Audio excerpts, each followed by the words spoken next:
Oh, there we go. Now we want it. Okay.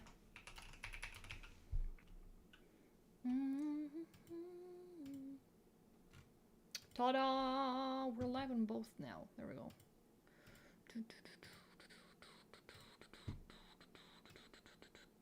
Open both. There we go. Bum. Ba-bum. Hey, there we go. There we go. There we go. There we go. There we go. Now we're talking. Okay.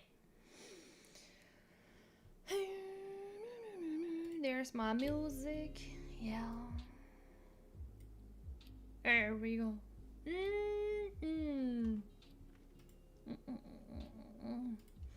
Ooh, let me check out, by the way. Nintendo Direct 12th September.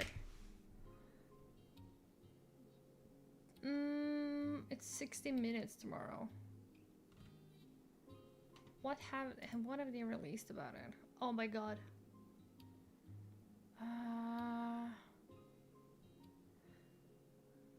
Upcoming games and Nintendo Switch. Oh, nothing else. Oh.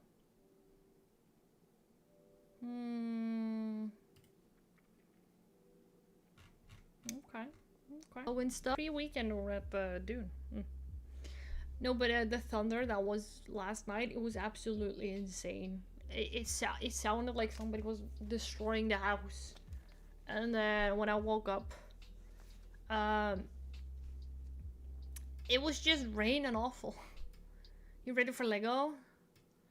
I don't think I've seen the trailer. But hold on. I found a calendar here. Oh. Hold on. There we go. Oh, it's very bright. Oh my god. Lots of exciting new games for 2025 on the near horizon. Yeah, I don't care about January, February, no. April, no. May, June, July, August, September. Here we are. But it was sure raining cats and dogs at some point yesterday. Yeah, it looks cute. We need to watch it in a bit today as well.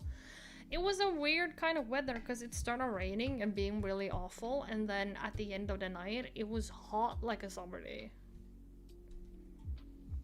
It was weird. It was a little bit confusing. Okay, let's see. Damon X Machina. Oh yeah! Indiana Jones and the Great Circle DLC. Silk Song. Shape of Dreams, Borderlands 4. Oh, wait. Lego Voyages is right around the corner? Oh no. Oh no. Oh no. 2-player co-op? Wait, what? Hold up.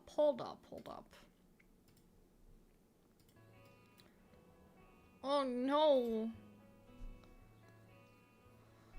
2-player co-op adventure. Oh, that looks adorable. Oh.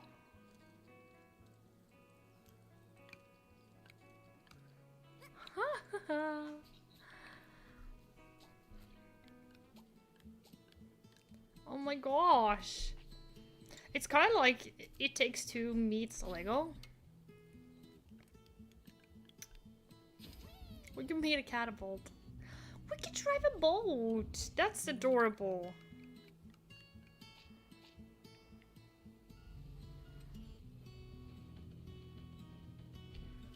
I imagine you and Jolly playing this game. Yeah, we could. If Jolly is up for it.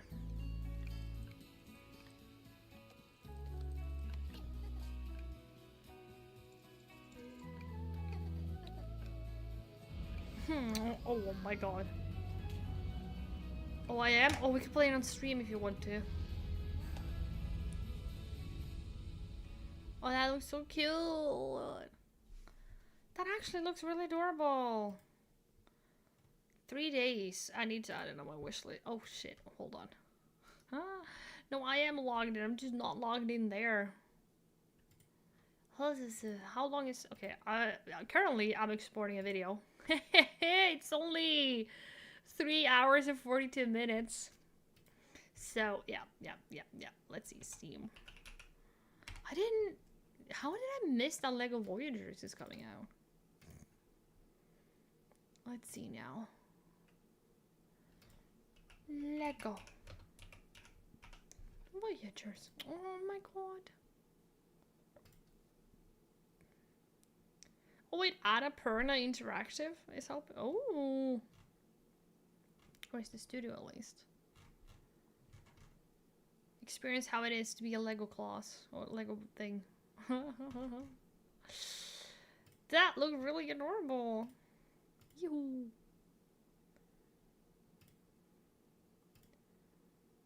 We can vroom vroom. Huh. I wonder how long it's gonna be. Because the Lego builders, like the Lego thingy, that wasn't too long, was it? I don't think it was. Speaking of exporting, I need to put up some photos I've taken during the year over to an external hard drive. Oh, is it filling up? I know the feeling. Like I bought earlier this year, I bought an external hard drive only for video editing because I was so sick and tired of my PC running out of space. Because then if I wanted to play something, I need to record it. It would just be like, nah. It's so useful to have them.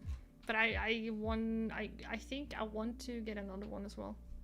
Seems it was a bit over 100 gigabyte with folder only for this year. Oh, how big are you gonna get though? Like 1 tera, 2 tera, 4? I'm considering getting the 4 one in the future. But it's very expensive. Ay, ay, ay. Okay. Dying Light the Beast. Wanderer Star, Baby Steps Consume Me, Silent Hill. Silent Hill. Sonic Racing. Is there anything else? Lego Party.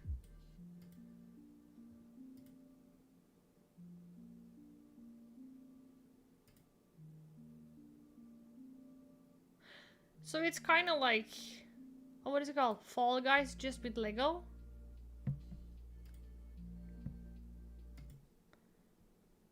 Yeah, it's like Fall Guy just with Lego then. Something big is coming.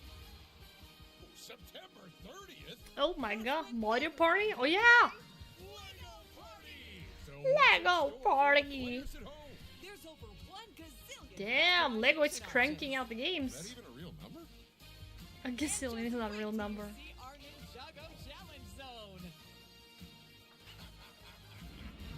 Wow! It's an action-packed contest for the most golden bricks. Oh my god. How could this game get any better? How about If we get 60 sued by amazing Nintendo. mini-games?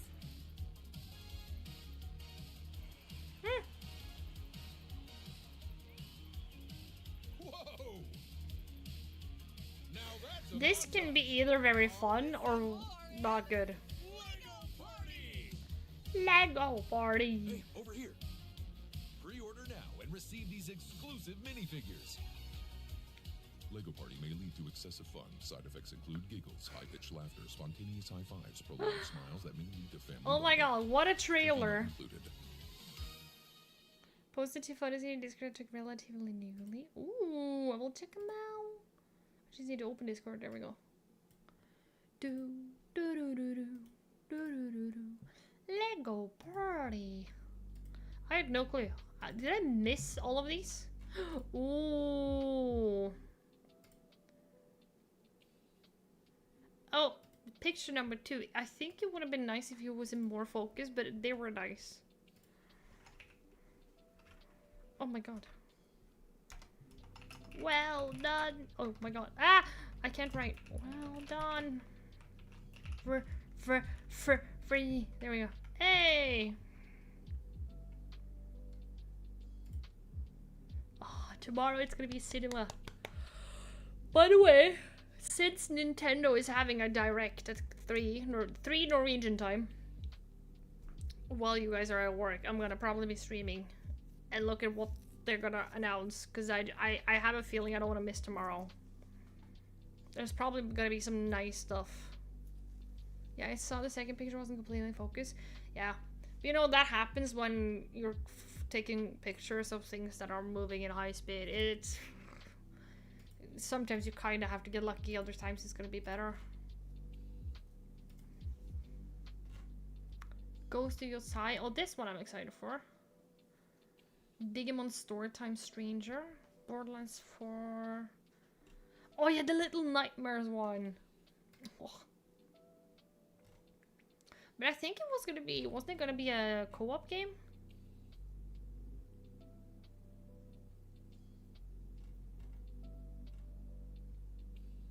Oh. I think it was gonna be a co-op game. I kind of like the little... No. It's just a blur, no offense. Yeah. Yeah, but that's what happens. I kind of like the Little Nightmares too. Where like you got a companion that just followed you. So I hope that even if you have to play co-op, or I'm hoping that you have the option to play co-op, but I'm hoping that you can still do it alone as well.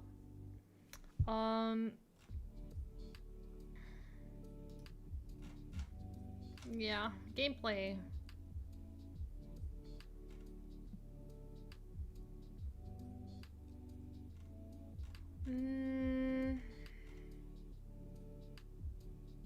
Oh yeah, it will support online co-op. Okay. So you will have the option to play it solo as well. That's good. Am I ready for Spill Expo? No.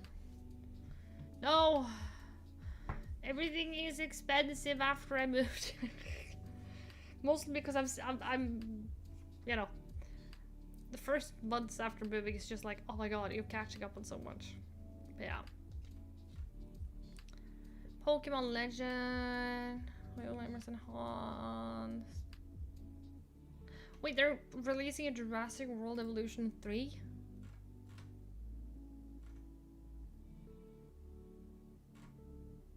Not that I ever played 1 or 2, but I just recognized it. Outer Worlds. Outer Worlds will be kind of exciting. Dragon Quest 1 and 2 remake. Oh. Oh, it wasn't that long. Yeah, I played these on, oh my god, which machine? I played them for not that long ago. No, we have to play this. Are you kidding me? It was just a couple of months ago. Yeah, and Spill Explorer on cheap place either? No. Now, 2 more adventures involving their renowned lineage begin. I played these not long ago on the original console. It's fracking hard. Thou art. Is this true?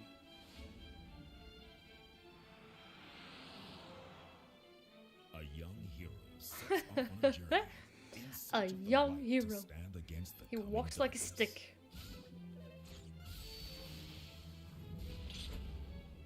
I trust in thee. I trust in I thee. trust that thou wilt return the light unto this benighted world of ours. Benighted.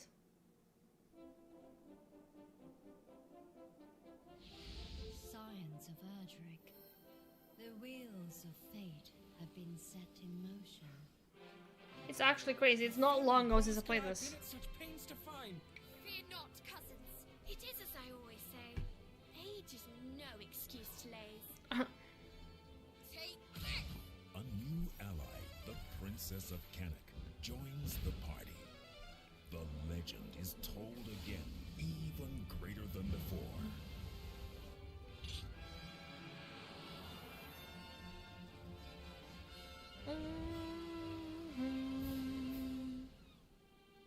A new beginning. A new and beginning. ending awaits.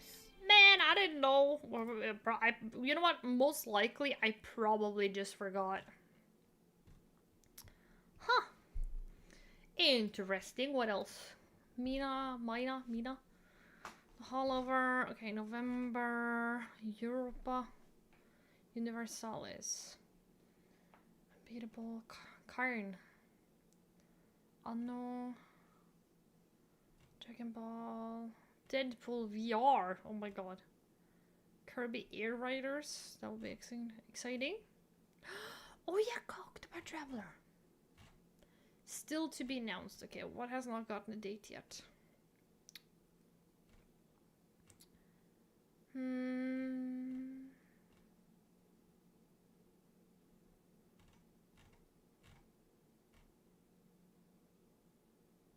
We have Resident Evil. GTA 6. Oh, there's gonna be so many fun things to do. Oh, my backlog is actually crying. My backlog is hating me sometimes. It's like, why do you keep putting through these games? And I'm like, come on, it's fun! It's fun! Oh, that reminds me, we need to move on with the Donkey Kong as well, by the way. Because we started playing Donkey Kong on the channel here. But then I had to move and shit, and then things were postponed. I don't remember, how long is that game? Donkey Kong.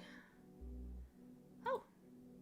Main story is around 18 hours, main plus size 28.5-ish. Okay, so a good amount. Wild guess, but I hope not. They're probably gonna postpone GTA 6 a bit more. Yeah, probably. Yeah. It would not surprise me, but then again, they have been known to take their sweet time.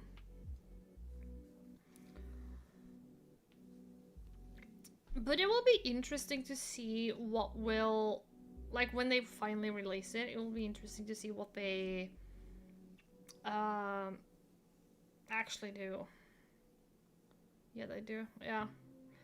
I'm interested to see if they only release like the story first, or if they're gonna go full on story and then online is at the same time, or like what they're gonna do. Because I could imagine that some people just want to play the tutorial and jump straight into online just to check how that functions. That would not surprise me.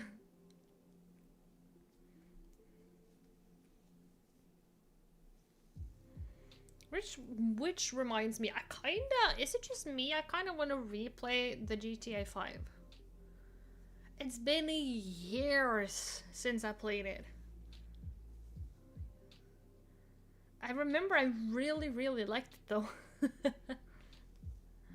I just love Trevor. I got so sad whenever I didn't play Trevor. I was like, no, come on. Oh, Trevor, Franklin, and Michael was it? Yeah. I think it'll be 50-50 on the online and story mode, I guess. Yeah. Yeah, because their livelihood has like been secured with like GTA Online, so it wouldn't surprise me. I haven't read up on anything though about like what's going to be included or not. The only thing that I do know is that a lot of people were like, oh yeah, I'm willing to pay like $100 for it. Yeah. So I don't know. I do not know. But it will definitely be interesting to see. I'm kind of interested to see what kind of story they go for. I'm voting on bringing back Trevor. Give Trevor a DLC or something. Like a fever dream. I haven't played the story mode in GTA 5 if you don't count the prologue or start sequence. Oh yeah. I played through the whole story because I remember I got it on PlayStation. This was before I was streaming. And then I played it on PlayStation. I completed it because I got obsessed with it. And then I packed away my PlayStation. So, yeah. But it was a good game. The mainline online mode I played. Yeah. Yeah, I joined online with Jolly. That I did. Ah, my god. My hair is tickling my ear. Because it gets inside the ear things and then... Because it gets under here and then it's like, ugh. I can feel it just bugging. Ow. Wait, I need to get away the hair. Oh, there we go. Stay. Ah, oh, there we go. 4 years, 5 months, 10 days, and 2 hours. My god, you're closing on 5? Oh boy, closing in on 5 years for you. You only have 6 months left. Or less than 6 months, actually. Oh my god. What a loyal person you are, Frizzy. 5 years, 7. Jolly's closing in on 6 years? Holy moly. Oh my god.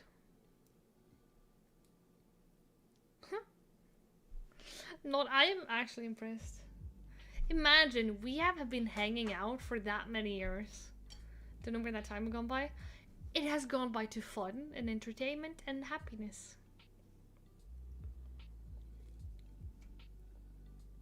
And neither here.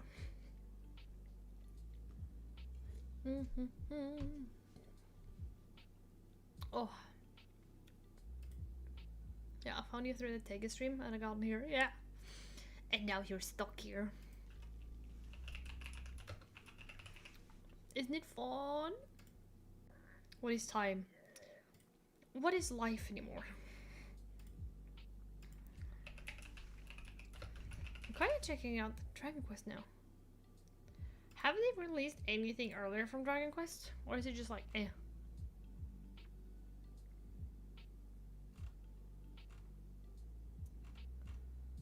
No, not really. Not the old. Okay. Okie dokie. But I do enjoy smaller communities more than the big ones, yeah. Does that mean that if I become a big community, you will leave me? Are you gonna leave me, Frizzy? Oh my god, what did I do then? What did I do then? Wait, did you call me small? I'm tiny and mighty, thank you. There's a difference between small and tiny and mighty.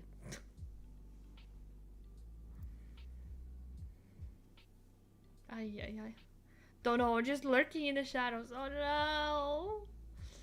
Oh no, but you could be the coolest bitch in town. Just be like, hey, I have longer followers than most people.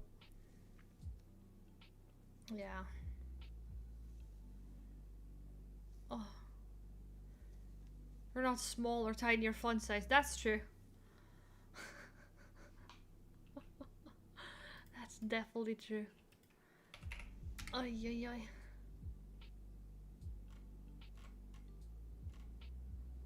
Let's see. Ooh, Coffee House Crime released a new video. Oh, he has so many videos as well. 15 days, 2 hours. You know what? Just enjoy it, Frizzy, because it's gonna increase so much now that I have all the time. Now that I have all the time in the world to do whatever, I can stream every day. Unless I'm going to the cinema or something. That is kind of hard because then I will be thrown out. And that will be sad. Okay, it does. Oh. Let's see. Can I see? Dude, my video is on like 47 seconds. We were gonna play Donkey Kong today, but I don't dare to start Donkey Kong while that is encoding. Because if I do, with my luck, my computer is gonna crash. Because I'm streaming and coding.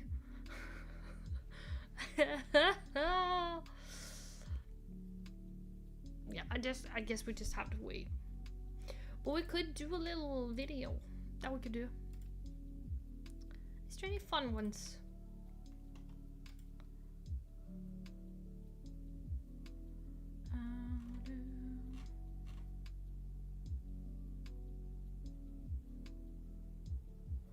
Hold on.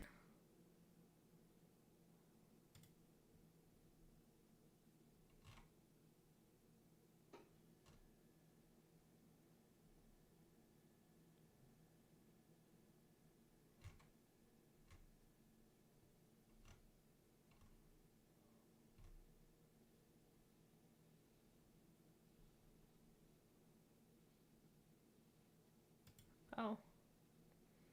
Let's see. The third Avatar movie shall be out by December from what I've seen. Oh yeah, yeah. And they already announced the date, didn't they? Avatar 3. Hero. It's gonna come out the 19... No! Premiere. Wednesday, 17 December. On Odeon. Yeah. But that is probably a pre-premiere. Ooh, are you gonna watch it? Wait, have you guys seen the trailer for it?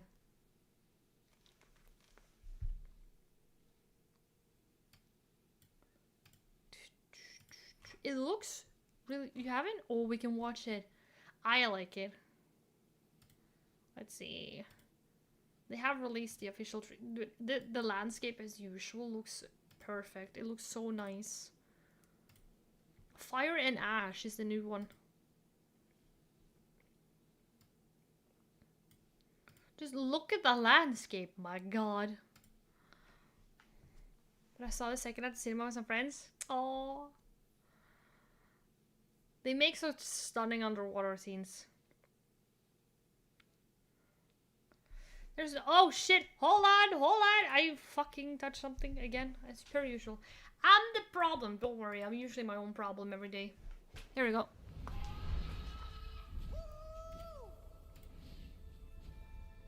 It looks so stunning though.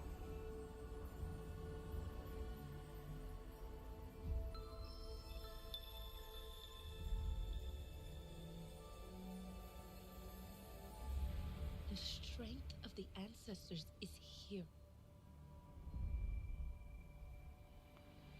Oh, they make such stunning movies.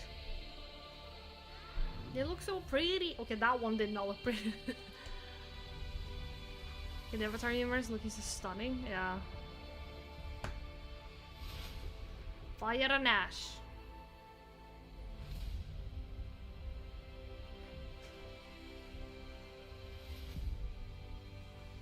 Oh. Cameron has a tendency to be amazing. Yeah. Wait, why are you mad at your dad? This baby in hate. What is going on? If there is something you can do,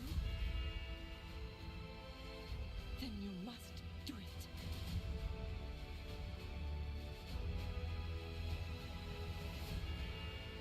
Oh god. Yeah, these are the new ones. She looks badass though.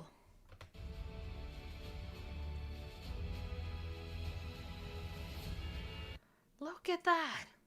Like compared to the blue ones, more pale and the blood red. My god. Ooh, spooky. It looks more tribal almost in a different way. Based on like the clothing and like the I almost said piercings, but yeah. Yeah, she looks badass, yeah.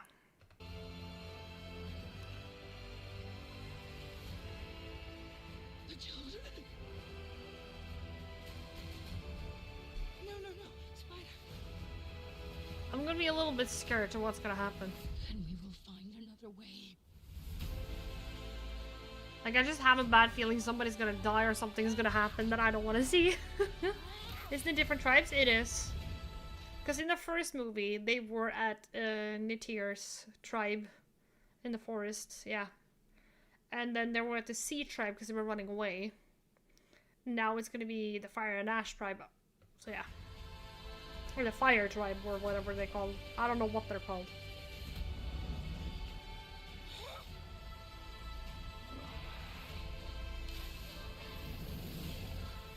My god. Your goddess has no dominion here. Oh, the voice. Oh, your goddess.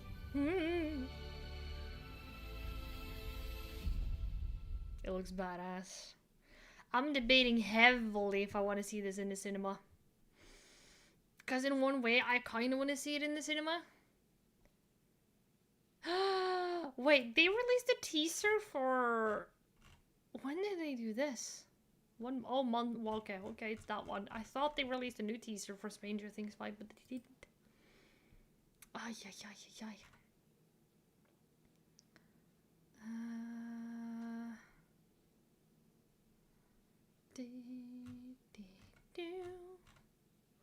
But yeah, in one way I want to see it in the cinema, in a different way I'm like, don't want to be stuck at the cinema for that long, because the Avatar movies are long.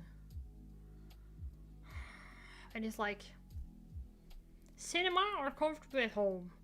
But if I'm gonna watch it comfortably at home, I'm gonna be spoiled either way. And you have to wait like 2 or 3 months. Because TikTok, you can't be around that shit. TikTok and Instagram,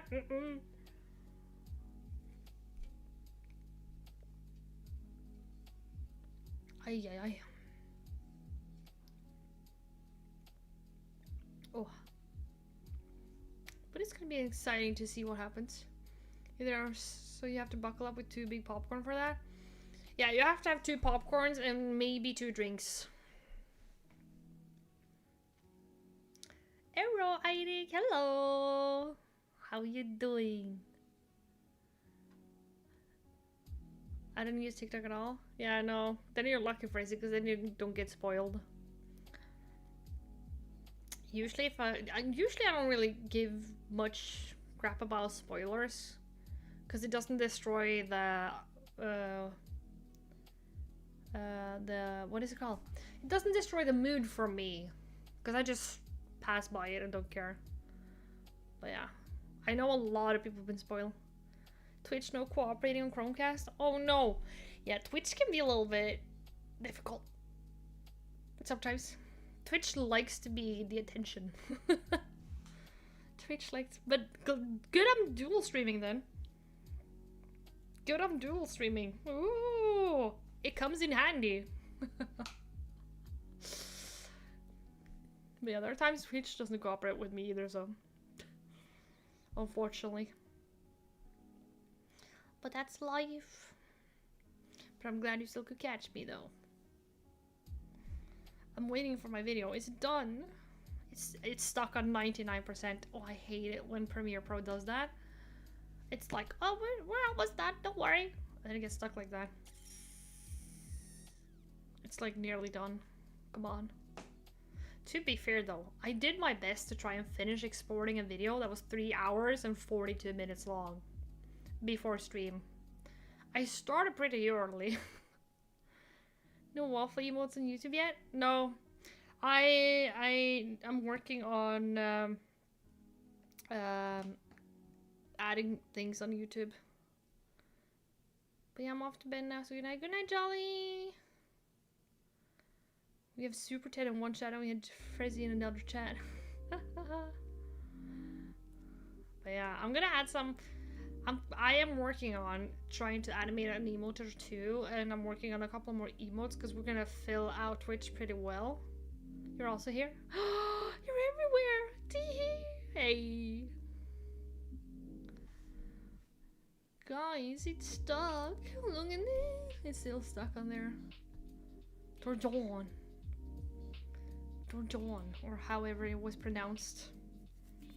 Oh my god. Very fun game though. Oh, wait.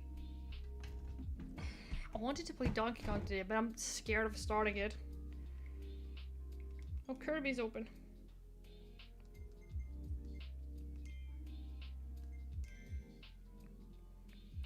Why is Kirby still open?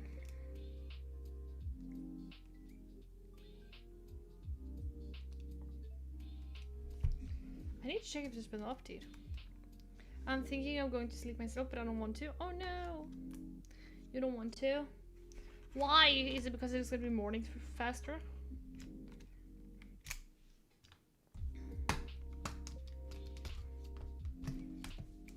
Oh my god, by the way, there are kids that admire me now. There are children.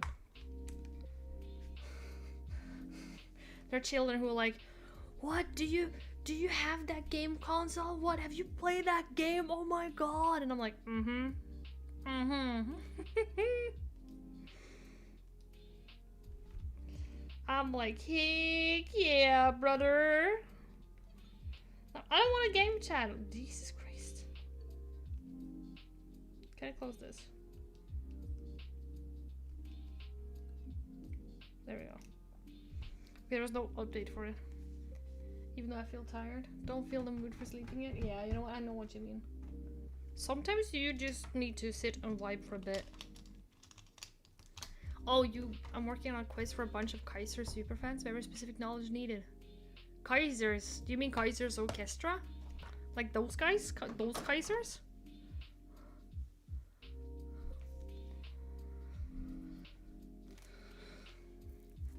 Elfie, queen of the playground. I am. Dude, you should have seen the face of. There was one boy who was like, I told him, I was like, hey, do you know that when you get like older, there's a school where you can like study esports? You should have seen his face. He was like, what? And I was like, yeah. I had a friend who went there. He did Super Smash. That kid was like, what? He was blown away. So, yeah, I felt like his dad probably got a lot of questions when he got home. Like, Dad! Can I go to this school when I get older? It would have been funny, though. Kaiser's Orchestra, yes. They have their final concert for a while in Stavanger tomorrow.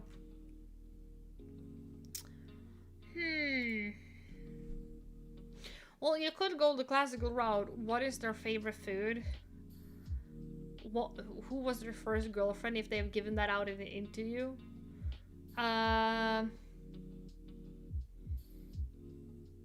You could take, for example, if the bass player or something has like a weird face, makes a weird specific face whenever they play, things like that.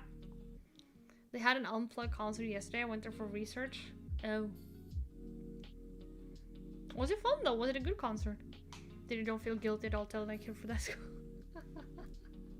Yeah, no, but I think I put some dreams in his head. But I observed this kid and he was so glued to his phone. I was like, my god. Do you ever get off the phone? It kind of scares me how like they have like zero control of it in a way. I'm just wondering, like, why do the kids have games on their phones if they can't get off them? It's kind of weird.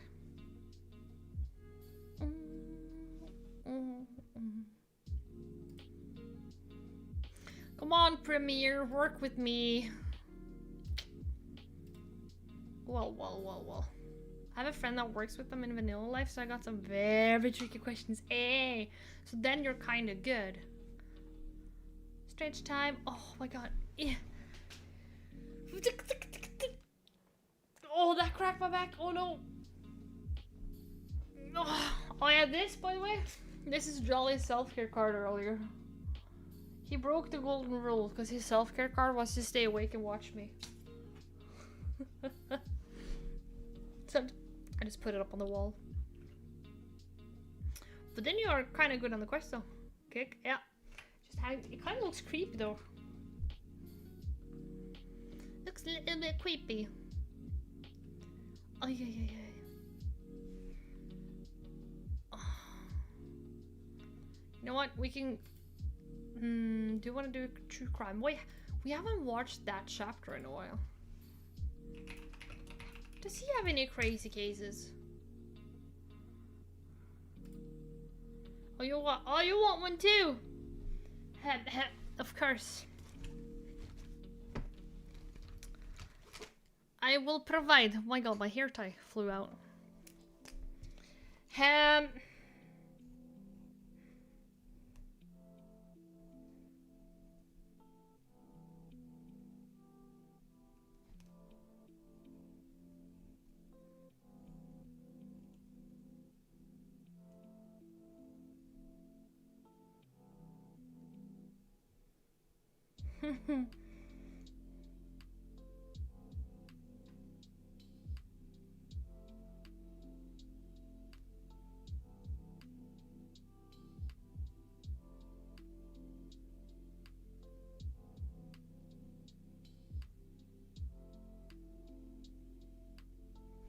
Okay, Frizzy, here's your card.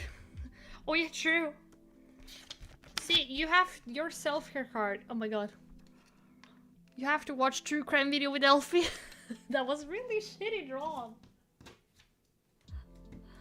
We have a wall now. I know I got into relatively newly. Oh yeah, that's true. Ta-da! Oh my god. I don't think we can do Donkey Kong today. I think it's probably gonna be true crime. Ay, ay, ay, ay, ay, ay. But hey, we can check in on that chapter. I don't think I can. My brain cannot handle Case cooking today. I think. Wait, has she released anything new? Like, you have to be in a specific mood, I feel like, to watch her. Oh, gratin potatoes. Hiccups.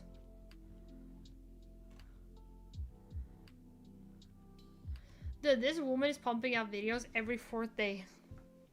You will break that rule? Why? Why? Let's see now. Why is rocking doo-doo bird? Yeah, you have to be in that mood. Yeah, case cooking takes a lot. Okay, that chapter has a bunch of cases. T. Warner, Peter Manfredonia, horrifying YouTube live streamer. Oh my god. There's so many weird ones. Shelby Neely. The bizarre disappearance of... Oh, conspiracy. Or teen girl cries over TikTok. I'm in the mood for going to sleep now. You just said you weren't! Donkey Kong True Crime incoming? Oh yeah. Yeah, because I was gonna play Donkey Kong, but my video is stuck exporting. And I think if I stream and encode and play a game, I think my PC's gonna... Oh my god, I think my PC's gonna cry. So, True Crime it is. And we will do Donkey Kong FK. I won't be doing any writing. Yeah. Yeah. I agree. Ay. I like how you had #1 on like top chatter and then Freszy wrote like 1 sentence and you got #2 now. I wasn't in the mood then, but I'm in the mood now. Oh, okay. That's fine, you can go to sleep. Yep. Go on. Abandon Elfie. Oh yeah, you're at work tomorrow. 3 o'clock Norwegian time tomorrow. Nintendo Direct is gonna be sending their live stream. I am supposed to go to the cinema tomorrow, so right before the cinema, when they start the live, I will be live. Only for Nintendo Direct, and then I will hop the fuck off. Because then I have to hurry to reach the cinema. So yeah, you can catch a VOD, worst case, or YouTube. That is possible. But let's see. I think that chapter I think we're gonna go the conspiracy route today. This will be my 4th time you can hear him having top chatter. Now you're top. Yeah! Oh no. Yeah, Freszies. Maybe just written more. Oh, you're equal on experience. 75 experience, 75 experience. Top chatter or top fans? I think that was something they recently implemented, I think. I think we're in the mood. Oh, it's an hour long. We have to start now, though. My name is Mike. And a conspiracy can be cool, you know? A conspiracy could be kind of cool to rack our brains around and actually think a little bit and be like, what is this really about? Yeah. Let's see. So there's 5 boys who's disappeared. I'll be working at 3, but at 8 I'll be at Kaiser concert. Ew! Is it like the normal? Oh wait, yo, I'm top 3 at least. Yeah, that's true. Oh. what happened on a remote Californian mountain about 50 odd years Why ago? is it always a mountain? it's either a mountain, a forest, or like we went to a creepy ass neighborhood. But there's so many cases that like, oh yeah, they went missing in the mountain. They went on a hike, never to be seen. You know what? I don't want to walk on a hike anymore. Oh. Still goes down as one of the scariest disappearances of all time. And as somebody's covered, I don't really just do like, YouTube Live, a couple so of I don't them, understand the XP system that is here. a statement I would fully agree. XP system on top fans is just like the more you write in chat, the more experience you get. So you rank higher, so you can see like who chats the most. And if I ever get the ability to have subscribers on YouTube, the higher top fans, like if somebody gifts a sub in YouTube, they will prioritize the top fans. That is what I have been explained. I might be wrong, but that is what I have been explained. I'm going to sleep, Sushi. Good night. Sending you the 50th day hug. Thank you, Freszy. Sleep well. Have a lovely day at work tomorrow. It is trickier to get lost forever in busy city streets. Yeah. But the classical, oh yeah, she was walking home one late night all alone. And then she was never seen again. But then again, did they disappear? Or were they kidnapped? Or, yeah. Co-sign that to the fullest. Yuba County lawmen call this one of the more bizarre missing person cases they've ever handled. Their only hope now... How old is this? Yuba County Jail. Oh wow. One of the search teams turns up Have a something good day soon, tomorrow. Enjoy or that it. Thank you. who knows something will contact them and offer some helpful information. Somebody made them kids do this. They never done it on their own. Huh? That's all. I know they didn't. The Yuba County Found a 5 button. story Hey! is as terrifying as it is horrifying. Oh yeah, that's Not the fun only by button. what they did find in that remote cabin in the woods, but by what they didn't find. And just thinking about how they even got there, nothing in this story makes... This case is old. Oh my god, how old is this? Dude, that is a freaking old camera. sense whatsoever. Full disclosure, I covered the story of the Yuba County 5 about 6-ish years ago, and I did not do a very good job. Yuba County 5, wait, hold on. Can I Google that quickly just to see what year are we in? Like, what year? Yuba County 5. Let's see. This case is from... Oh my... Where, huh? 1978. Oh, that's old.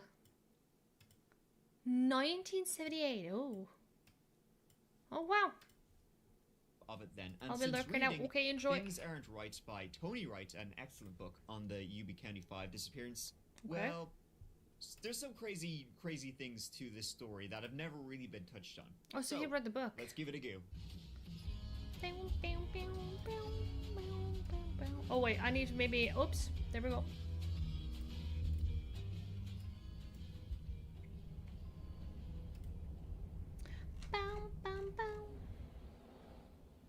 In 1978, Yuba became the scene of one of the United States' most enduring mysteries when 5 friends just vanished off the face of the earth for seemingly, well, completely unknown reasons, but what we can theorize about their reasons are bizarre and perplexing. Those 5 men, the boys, became known as the Yuba County 5. Yuba County 5. What made those 5 men drive into the mountains when they had places to be and things to do? We don't know. Why did they leave the car? Who else was there? And what led to the horrifying circumstances at the cabin in the woods? Let's get into the who's who before we get into the why's why. The first of the 5 was 30-year-old Jack Doc Madruga. He gained the nickname Doc because he absolutely loved Bugs Bunny and Bugs Bunny cartoons, so he literally just walked around all day saying, you know the thing. Jack was one of the Bugs 2 Bunny. military veterans in the group, and he was drafted to serve in Vietnam in 1968. He was very proud of his service, but he was even more proud of what his time in the military allowed him to purchase. And that was Madruga's turquoise and white 1969 Mercury Montego, his absolute pride and joy. This car is so important to the story of the Yuba County 5, Oh my you wouldn't God. believe. He kept it spotless. And when I say he kept it spotless, He I kept it really, spotless. really mean it. Like, Madruga would go completely out of his way to avoid driving on poorly surfaced roads. Like, he would drive Oh, miles wow. and miles and miles around just to avoid taking a shortcut where maybe the road might be a little bit uneven or gravelly. So he was or just whatever. deadly terrified of He just messing wouldn't up the have it. car. He once refused to take another one of the Yuba County boys, Jackie Hewitt, we'll get to him. He once refused to take him home just because the road was in poor condition. come Jackie on. Hewitt had to call his parents and get them to come over to get him. Now, Jack Oh, Madruga wow. was known as, like, a pretty kind fella, but, Aw.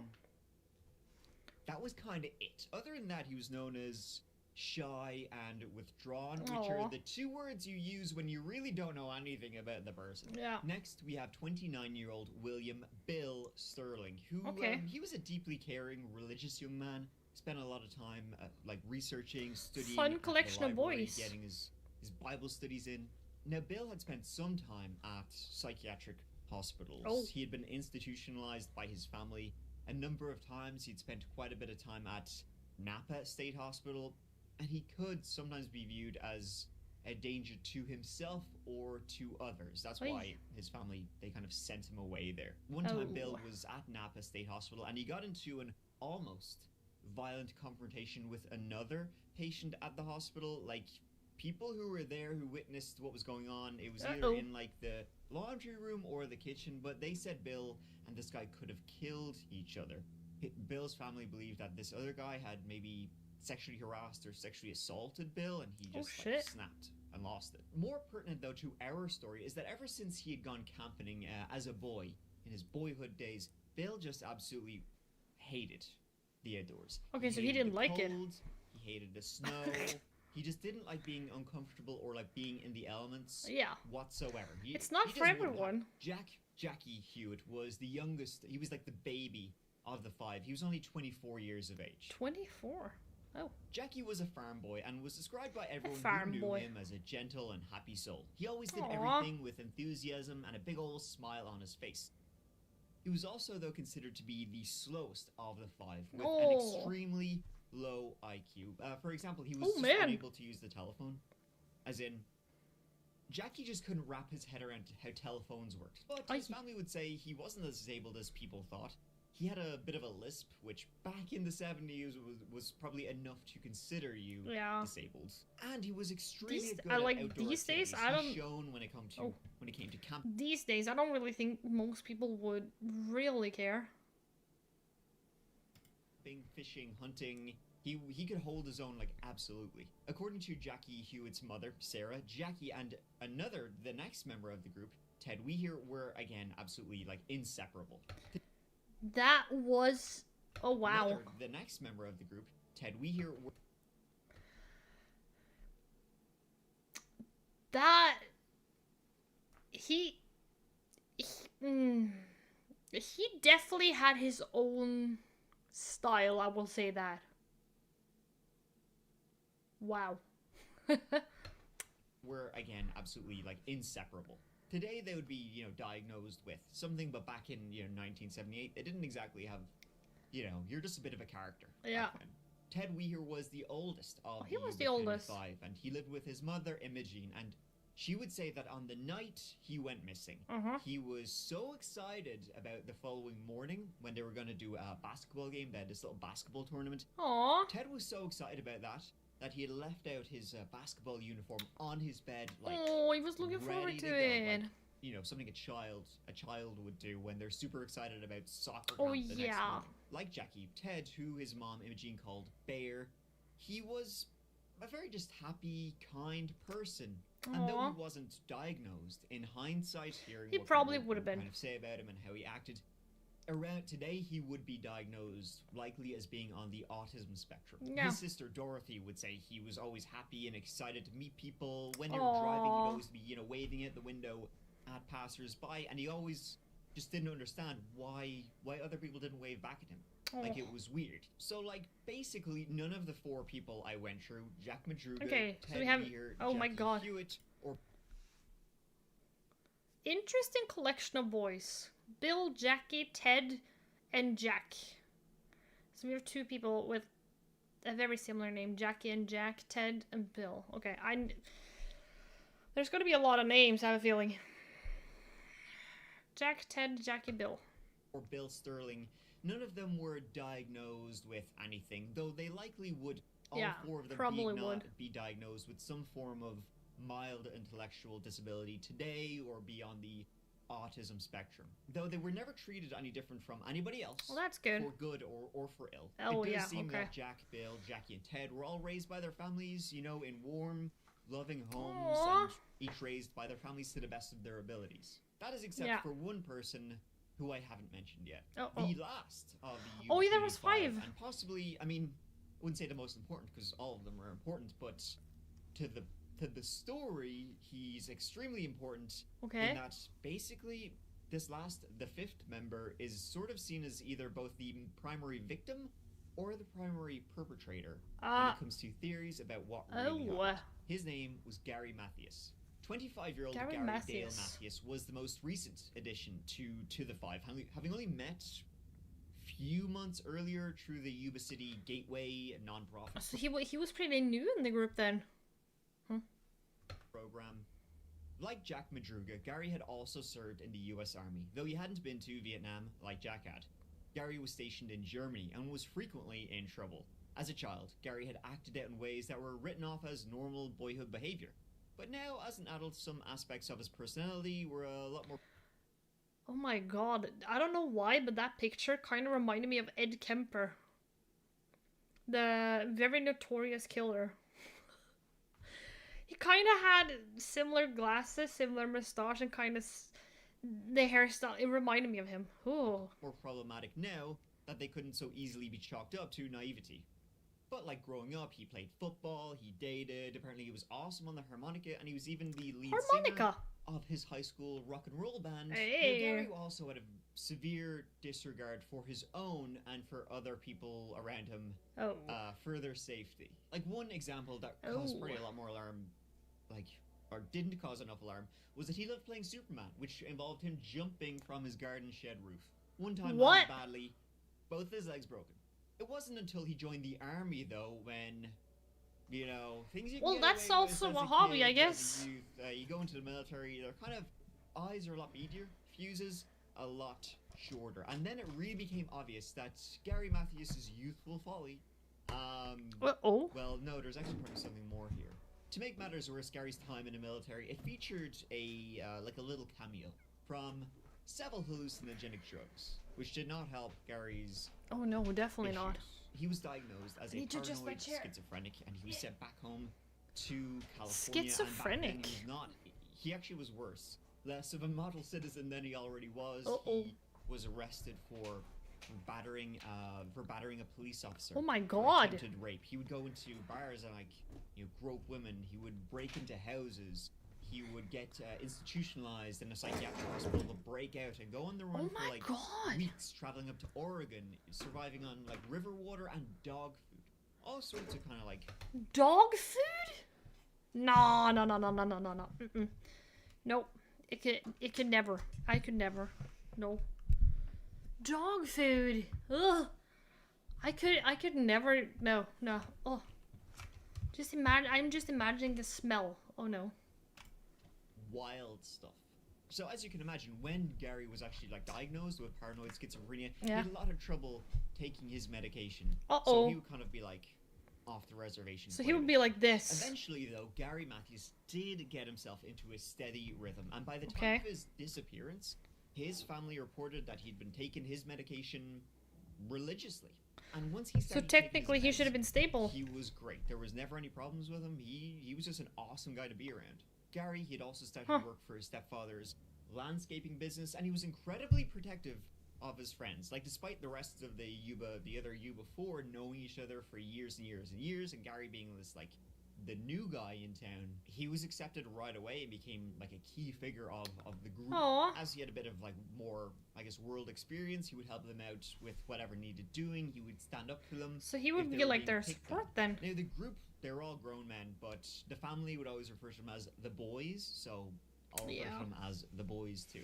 So despite their various setbacks and lacking abilities in certain areas, the boys were all physically strong men. All 5 tall, strong, accomplished athletes. They all played basketball. See, for the boys, watching a good game of basketball was second only to playing a good game of basketball, and they were pretty good at playing it. So you can imagine how exciting. So, in general, other than, like, what they struggled with, they would have been pretty, like, if something happened, they should have been able to defend themselves, like, physically. Huh. Decided all 5 of these boys would have been with the 24th of February 1978 and the 25th of February 1978 when they're going to watch their favorite team play, and the following morning they're going to play in their own tournament. So they had set plans. The plan was for the 5-some to attend their team, UC Davis. UC Davis was playing an away game against Chico State. So that meant the 5-some squeezing into Jack Madruga's 1969 Mercury Montego. That must have been tight. You might be aware it's a 2-door car. And these are 5 big lads. Oh so my God. It must have been... cozy. Probably wasn't the most comfortable ride. Cow. It was an away game for UC Davis. So the game was being played at California State University's gym in Chico. Huh. So it was February 24th, 1978. A Friday evening, they drove up there excitedly. Now from Yuba to Chico is very roughly, it's like 50 miles, 80 kilometers in the distance. The journey almost a straight line, most of the way being on this nice, clear, open highway. So it's a Yeah, pretty but easy... 80 kilometers is pretty far if you're sitting really tight in a car. It's gonna feel like the double. Journey, even in inclement weather, and it was foggy. It was foggy this Friday evening. The temperature was 48 to 54 degrees Fahrenheit, so about 12 degrees Celsius. Ooh, But I mean, you know, a it's little, very hard a to get little lost when chilly. you're driving in a straight line, and it was a journey they made multiple times. This So was they not their had first done it rodeo before. Up to Chico. Jack Madruga knew the roads. He knew them well. The journey would take from Yuba to Chico would take an hour and 6 minutes. It's believed they left sometime after 6 p.m., so they would have arrived maybe sometime after 7 p.m., 7:15 p.m. The basketball game kicked off at 7:45 p.m. and it ended around 9 p.m.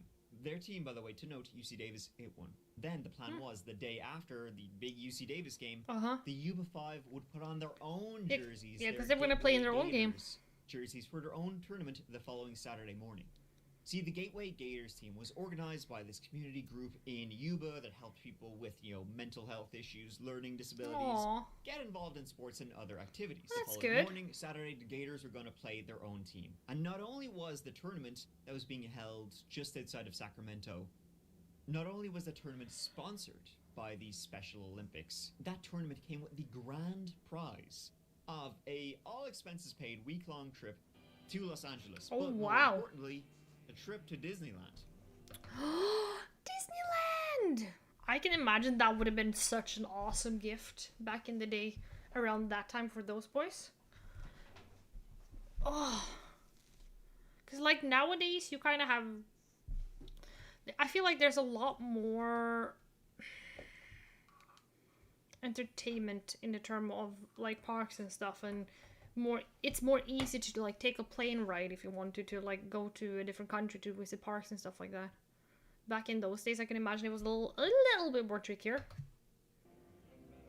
So needless to say, the boys, they were extremely excited to Aww. go watch their favorite team play, watch their favorite team win, then go home and get up and play in their own So they were tournament hyped tomorrow on the other morning, one. in which they had a very good chance of winning.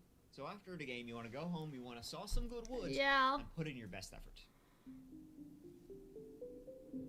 Now, the boys were seen by multiple people in Chico, and the weekend got off to a great start. As I said, Aww. UC Davis won that basketball game. And so, after the game, the boys decided, well, maybe we should celebrate in style, if you know what I mean. Uh-oh.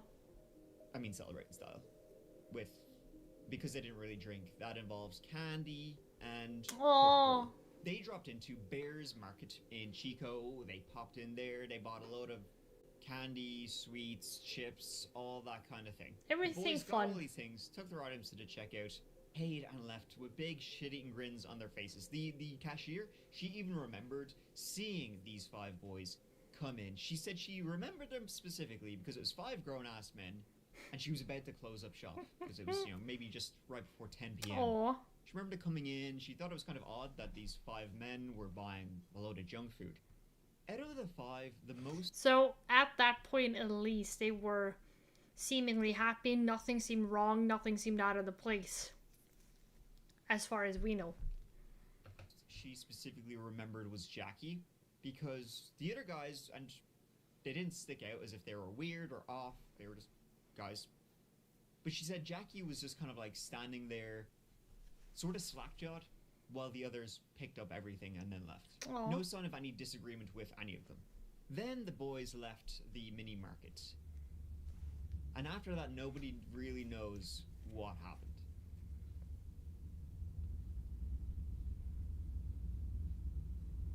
And speaking of being watched, did you know that you, yourself, are being watched every time you... Oh no, no. Sorry, Mike. ...wanted to find where you... Because No. The video is so long. I want to watch the conspiracy. I'm so sorry. Yes, NordVPN. Yes, woohoo. It's gonna better. Use Got your code that special chapter. link. That Yep. is NordVPN. Go extra recording and simple. You get lost. There we go. From Chico to... It should have been a simple drive home from Chico. Because it was kind of like a straight line. Almost in a straight line. It would have been harder to get lost than to reach their destination. Yeah. They could have gone south via Highway 99 or Highway 70. Yeah, but Both why run would they? parallel to each other and would have gotten them close to home. They took neither. Some of the boys, for sure, in today's age, would be diagnosed as being on the autism spectrum. Yeah. And some people who have autism, they can struggle a lot with breaks in routine or with transitions. So it's pretty widely agreed that they wouldn't have suddenly, spur of the moment, decided to go into a national forest. No, because they when wouldn't be had dependent on already made routines. clear plans to go home. It was on the night that the boys were supposed to return that each of their families realized something was very wrong. Each of them dealing with it in separate ways. Jackie Hewitt, the youngest, his mom, she called Jackie Hewitt's brother to just go check on him, see if he's okay. Bill's mother, she stood up watching the door until 2 a.m. Basically, all of the parents' siblings started ringing up to each other's houses. Is he there? No, Oh, is he no. here? Is he show up there? No, no sign of That him yet. could not And have the been a good hours were feeling. ticking by and by and by. It was by the early morning hours that all 5 of the boys' Oh my families God. realized they were missing. They began driving. Like if that was me, I would have lost my shit. I would have been in a car, been on the road, and been like, "Where are you?" I would have been driving the whole way and been looking for him. Cause nah. From Yuba to Chico, seeing maybe they just got a flat tire. Maybe they'd pulled off the side of the road for yada yada yada. Something. They could not find them on. Again, it's a straight line. You can't really miss them. It was finally at 8 o'clock on February 25th, the Saturday evening, after a missed basketball tournament, that Jack Madruga's mother, she called up to thank report all God. of the missing. Now, she'd actually called up the morning, so like 12 Oh, was she hours denied? earlier to report the missing, but she was given by the police, oh, I haven't been missing for 24 hours The yet, classical. so sorry. There's nothing really we can do. Have you tried just waiting around and seeing if they show up? Then, full 24 hours goes, police finally started doing something. What really happened? 5 guys remains that to this just day the don't biggest disappear question out of all, nowhere. and it runs the gamut from the boys simply taking a wrong turn, and then that wrong turn leading to a horrific turn for them. But the reality is even more bizarre and perplexing than that. Famously, Jack Madruga's mother, who called the police, Melba, she would say, things aren't right. Yeah. According to the families of the missing men, the police weren't exactly jumping out of their skins to Woohoo. help in the Of course search not. for their relatives. Unfortunately, because all of the missing men were legal adults, the police were kind of reluctant to say that they hadn't gone off of their own accord, and then kind of, well, the fact that they had learning disabilities, that So that didn't actually help the search whatsoever. In fact, it led to a lot of people being very apathetic about what could have happened. So they were kind of like, That's so fine. bad. I'm sure they're fine. The family, they began their own search, Sure they're radio, fine. TV. They took on, spreading the word. A reward of $1,000 was offered for information regarding what could have happened to them. The men lived with families Oh in my several counties god. and were able to handle themselves well. They range in age from 24 to 32 and are all friends. Yuba County Sheriff deputies said the group was planning to drive to a basketball game 50 miles away in Chico Friday I feel night. bad for their Authorities said they families. were driving a 1969 white and blue Mercury Montego, license number XQG 831. One possibility that local law enforcement officials are looking into is that the group may have had an accident. They've searched along levee roads and other not-so-obvious places like mountainous areas and the county's back roads. The mothers of the missing men met with sheriff Aww. investigators today to provide additional Poor information. mothers. All believe their sons never would have disappeared voluntarily. They don't seem like the He goes where he boys. says he's going to go, and if he's going to be late at all, why, he'll call me and let me know. And he'll never stay out overnight. He's never done that. He's a very home boy. He always wants to come home. So this is causing Highly unusual. Very unusual. this is causing you to worry then. Very much so. The mothers fear that their sons may have picked up a hitchhiker who forced them to go somewhere else. Local law enforcement officials plan to search for the missing men until they're found. Marianne Alonso for Channel 3 Reports in Yuba County. Poor Police did get a families. few false reports, a few calls in. Yeah, of spotting course. Here, here, and here, but nothing major. It was then that the first clue in this disturbing mystery came. It was at 7:28 p.m. a Tuesday, so it's 4 days after the 5 boys, have last been seen, and a call came in to the police that Madruga's car had been found. It was not found near where anyone would have expected to find it. It had been found before on an unpaved road near Rogers Cow Camp. As you can see on the map, a very hard place to get to if you're not trying to get to it. Now, reportedly, it was a foggy night, but they were driving into mountain foothills. The roads were not totally paved, and there would have been snow. It would have been easy to see So that it would have they were been going cold the wrong enough. way. Again, this was a trip they had taken numerous times before. It was parked in the middle of the road, and it looked like it had been stuck in the snow a couple of days. The location made... That is so, yeah, this was unpaved in 1978. That's such a random placement, though.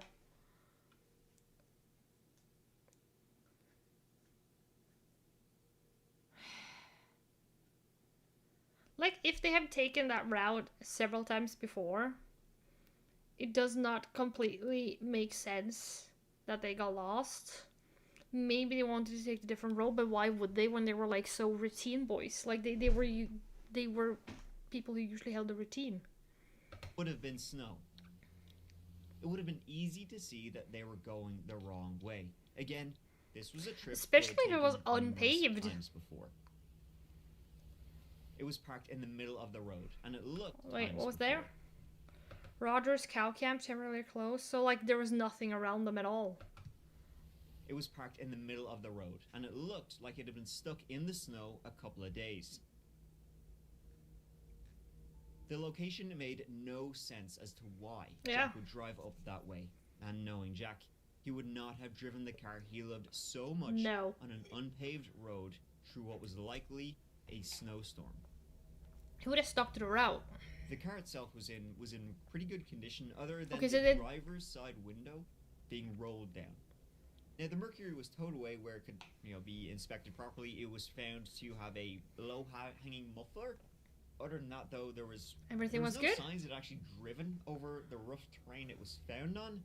It was odd. Maybe Jack had driven very, very gingerly. No He bumps, must have. any kind of damage really to the car.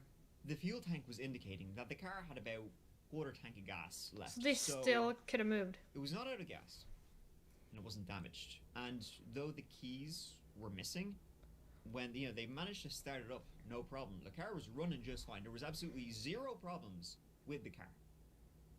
Inside the car were several programs from the basketball game they just attended. Somebody had been writing notes, which were just statistics from the game. They found empty candy bar wrappers. They've some been junk eating on the like way that. home. And then they found some maps in the car as well. They were in the glove compartment. Other than that, though, there was absolutely no sign as to where the boys might have gone. That's when they weird. arrived there, they did find a lot of footsteps around the car, but they couldn't tell if that was the forestry worker, passers-by. The car had been here for likely, 4 days or whatever.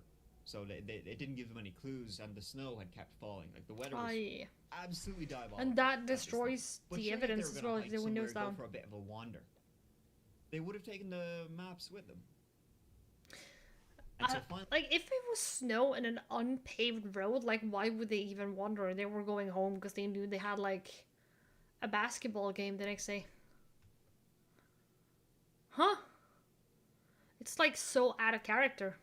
then when search and rescue began around the car, the really severe snowstorms severely hampered any sort of search for the missing men.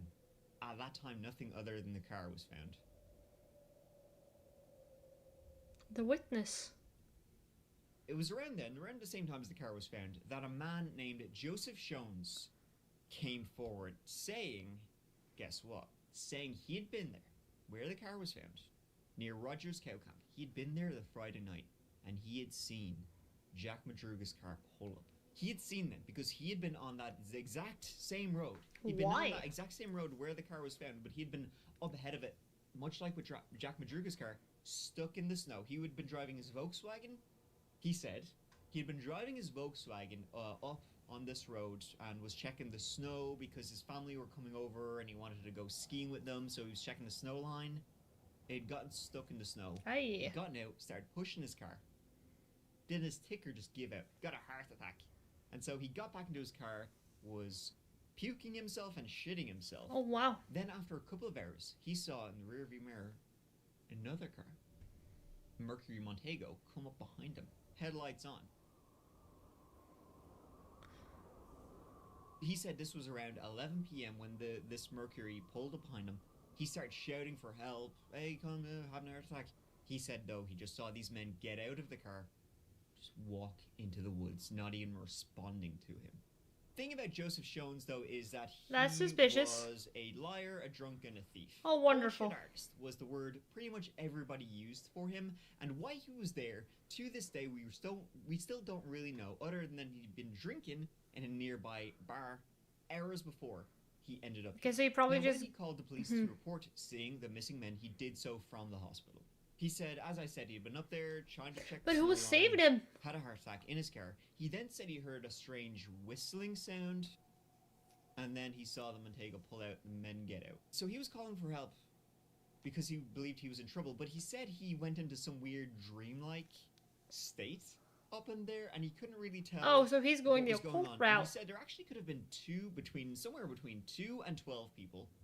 That somewhere between 2 and 12 is a lot of people. He said he also saw a woman and a baby with them. He said they wandered off into the woods. He stayed in his car a bit longer before realizing, oh, I need to get help. He started walking back down the road, walked past the Montego, actually got in to Madruga's car and said he saw what looked like kids. I'm going to sleep. Okay, let's go and see. Hello, by the way, nice to see you. Candy bar wrappers, soda cans, that kind of stuff. But he said it was... This guy must have just been high or drunk. Because, like, how do you go from, oh, I'm having a heart attack, to screaming for help, to then be like, oh shit, maybe I need to get help, and then walking back down the road? Huh. Very weird in the car. It was just something off. Eventually got out, kept going, found help. He'd also tell his wife, not the police, that he also saw a pickup truck arrive at the same time as Jack Madruga's car did. A pickup truck was following them, and it arrived with them. And he saw men, just in general, get out of Madruga's car and get into that pickup truck, and then they all drove away. The thing about Joseph is he told multiple versions of this wonderful. story. Now, weirdly enough, and you won't believe this, is that when the police were questioning him, and they questioned him numerous times, and his wife numerous times, they got the distinct impression that he was lying. It seemed like Joseph Shones knew They knew he was lying, and he said, quote, "I get the feeling you guys think I know something about these dudes. Do you?" Sadly, Joseph Schoen's passed in 2004, so his stories and the variations of them is all we have as Wonderful. possibly the last witness. So we don't really know anything. Sluggish start to the official search, authorities did ramp up things with the local sheriff's office, providing every deputy they could spare. Wait, what is it? Missing items? For information leading to arrest and conviction of burglars, burglar residents. Monday, a forestry worker found the missing men. So a forestry worker found the car. But he did not report his discovery until late Tuesday. Authorities said footprints led from the vehicle through the snow to nearby woods, but there was no other sign that the men had been in the area. What the heck were they doing up there? With the local sheriff's office, providing every deputy they could spare. They were joined by dozens of volunteers, dogs, and even off-duty deputies from surrounding areas. The boys disappeared within Plumas National Forest, which is mostly in Plumas County, but does stretch into northern Yuba County. Plumas is at the foot of the Sierra Nevada mountain range, so the elevation and terrain really didn't help with the search, even without the thick snowfall. The area where the search began, at the scene of the abandoned Mercury, was at an elevation of 4,500 feet, with nearly a foot of snow around the car, and that was before the severe snowstorms during the search. Despite authorities bringing in snowmobiles, like that is rough weather if you don't have the clothing for it, especially at nighttime. But the going was as slow gets. By the middle of March, they had found nothing. Wait, what did it say?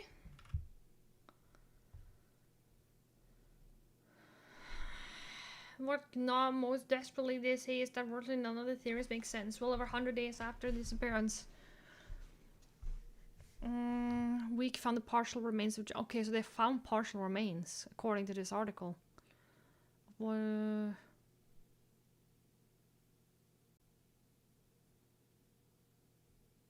Huh. The going was as slow gets. By the middle of March, they had found nothing. Any potential tracks were long gone, covered by fresh, heavy snow. This is a weird case. So, weeks after the boys vanished, authorities were still searching within a 2-mile radius of the car. Without a trace. And 3.5 long months after the five boys had gone missing, the search was called off. Now that, it was getting into springtime, it was hoped that with the snow easing off a little bit. I mean, yeah. It never really eases off when you're up in these mountains, but at least it would go down a little bit. Maybe the search might resume, looking for these men. In the end, though, that wouldn't be necessary. Oh. Now, at this time, with no... Hold on.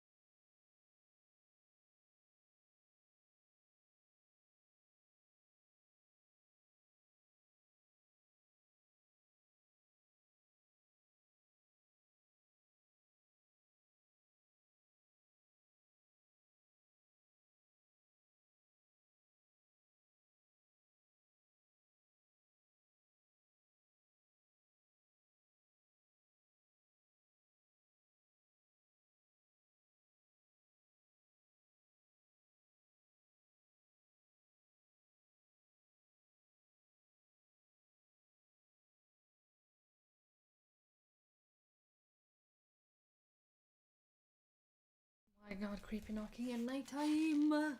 Ooh. Okay. Back to the video. Sign of the boys. People were having their theories of what actually happened. The elements, misadventure. Ted's mom, Imogen, she believed that they'd gotten in some trouble in nearby Forbstown or Brownsville, which are 2 towns just south of where Jack Madruga's car was found, and there was rumors of... But why would they go there? A lot of young people went to, and they had a little bit of a drug problem. Oh. And so people began to speculate that they were being held captive, that they'd run afoul somebody in this area, in the hills around this area, You know, and in these foothills, it was known that they grew marijuana. Oh, so there yeah, was a lot yeah. of rumors that they had become involved or ran into somebody. So, But why would Gary they go there in the actually middle of lived the in night? this area previously and had been known to self-medicate before he was actually Medicated. And so he knew quite a lot of people in this area that allegedly he was eager to see because he hadn't seen them in a long time. So there was theories that maybe Gary had made them drive over here to meet up with somebody, maybe get some drugs, even though Gary was clean and doing great. Maybe he'd wanted some weed for some reason and they'd gotten into trouble.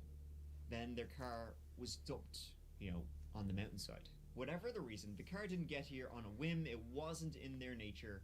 There had been some force. Yeah, that because they taken had a them here. plan. In March of 78, in fact, a woman named Debbie Reese, a resident of Yuba City, she said she would come forward to the police and say she had been called 4 times.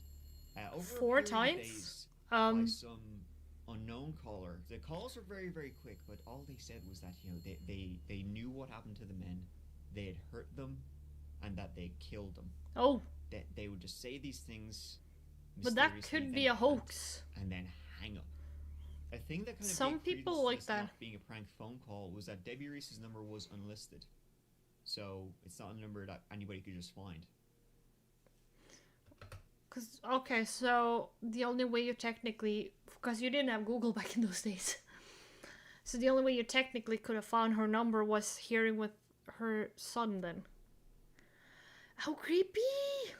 On Saturday, June 4th, 1978, 101 days after the boys went missing, a group of bikers were riding the trails in the mountains. This was at around 9 a.m.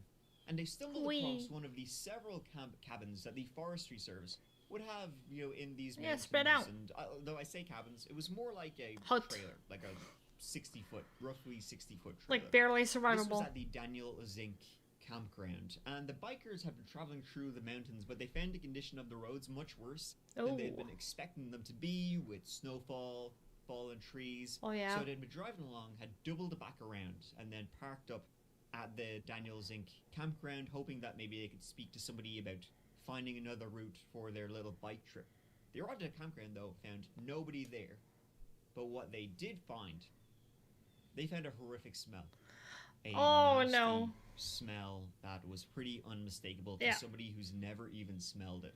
They looked over at one of the cabins that was there and saw that the window was broken from the outside, walked over, peeked in the window, pitch black inside, but I could tell it was dirty, it was dark. Somebody made it in there. They could see on a bed, they could see what looked to be a body. Oh god. And the police were called. This was about 11-12 miles by road, 5 miles as the crow flies from Jack Madruga's car. Once authorities arrived, That's a while. The case gets even more bizarre. In the trailer, a deceased male was lying on his back on the bed, under 8 sheets. 8 Quickly, sheets? He was determined to be Ted Weir due to the clothing he was wearing. He likely had been trying to keep warm. Yeah. Ted was extremely thin, and he had a full beard and unkempt hair, but was clean-shaving when he had gone missing. So he had stayed alive for a while. It seemed like he'd been alive for a long time. Yeah. Before he passed away in here. Both of his feet, they could see, were frostbitten. He had lost 3 toes on his right foot, 2 on his left foot, but his pants were rolled up to his knees. Ted's ring, necklace, and wallet were on a bedside locker just beside the bed. It had his initials in it. It was definitely his, but there was also a gold watch on the locker beside that nobody would be able to identify whose gold watch that was. Empty. And it wouldn't have been the forestry people, because why would they leave a gold watch in a random hut that anybody could technically access? Huh? Sea ration cans were found outside the trailer. They're like, those military style ration cans. Books, they were also found outside the back door. A white sock and a bed sheet were found 30 feet away from the cabin. A candle had been in the cabin and it had been lit, but there was also, other than the candle, there was no signs of anybody trying to warm the place up or start a fire. So there was empty food ration cans there, but it seemed like Ted, he died of starvation because he was extremely thin, when they found him. And there was no sign of the 4 other men. Now, when they found Ted, he was barefoot. His shoes were nowhere to be seen. What the heck? They did find a pair of shoes there were Gary Mathias's tennis shoes. So Gary had clearly been here too. Yeah. Ted's leather suede shoes, though, were nowhere to be seen. Had Gary switched shoes with Ted and then headed off? Ted would have had to walk through the worst weather and ground imaginable, including solid snowbanks to get here. There were plenty of provisions in the trailer, both for warmth and food. That's literally what these trailers are designed for. Not only was there a ton of wooden furniture and dry survival matches that could have easily been used to make a fire, no work was even necessary.